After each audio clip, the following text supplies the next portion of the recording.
தூதுவளை, கரிசலாங்கண்ணி, ஆடதோட பத்தி தெரியுமா? இங்க ஒருத்தர் இந்த மாதிரியான மூலிகை செடிகள் வளர்த்தே மாசம் பல லட்சம் ரூபாய் சம்பாதிக்கிறார். எப்படின்னு தெரிஞ்சுக்க ஃப்ரீடம் ஆப்பை டவுன்லோட் பண்ணுங்க.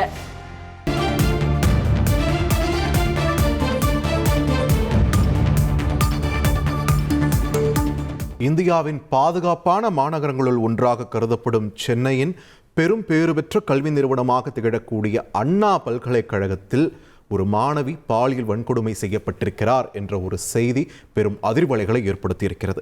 இந்நிலையில் இந்த விவகாரம் தொடர்பாக பல்கலைக்கழக பதிவாளர் அறிக்கை ஒன்றை வெளியிட்டிருக்கிறார். அதனை முக்கிய செய்தியாக பார்க்கிறோம். கூடுதல் விவரங்களை வழங்க இணைகிறார் எமது செய்தியாளர் சங்கரன்.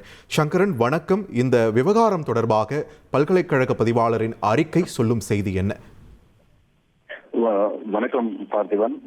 அண்ணா பல்கலைக்கழக மாணவி பாலியல் சீண்டல்களுக்கு உள்ளான விவகாரம் தமிழகத்தில் மிக பெரும் கொந்தளிப்பை ஏற்படுத்தியிருக்கிறது. பல்வேறு அரசியல் கட்சி தலைவர்கள் இந்த சம்பவத்தை முன்வைத்து கண்டித்து பல்வேறு அறிக்கைகளை எல்லாம் வெளியிட்டிருக்கிறார்கள். இப்படிப்பட்ட சூழலில் அண்ணா பல்கலைக்கழக பதிவாளர் பிரகாஷ் முக்கியமான அறிக்கை ஒன்றை வெளியிட்டிருக்கிறார்.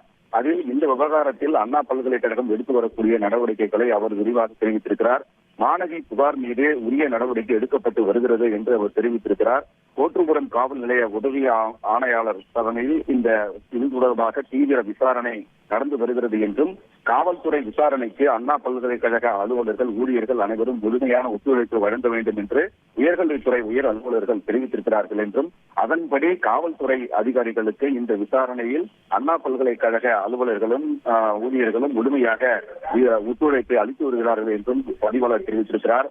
அண்ணா பல்கலைக்கழக மாணவர்களுக்கு பாதுகாப்பு விஷயத்தில் முன்னுரிமை அளிக்கப்படுகிறது என்றும், இந்த பாதுகாப்பு விவகாரங்களை மேலும் இது தொடர்பாக ஆய்வு செய்து பாதுகாப்பை பலப்படுத்த நடவடிக்கை எடுக்கப்படும் என்றும் பதிவாளர் பிரகாஷ் தெரிவித்திருக்கிறார்.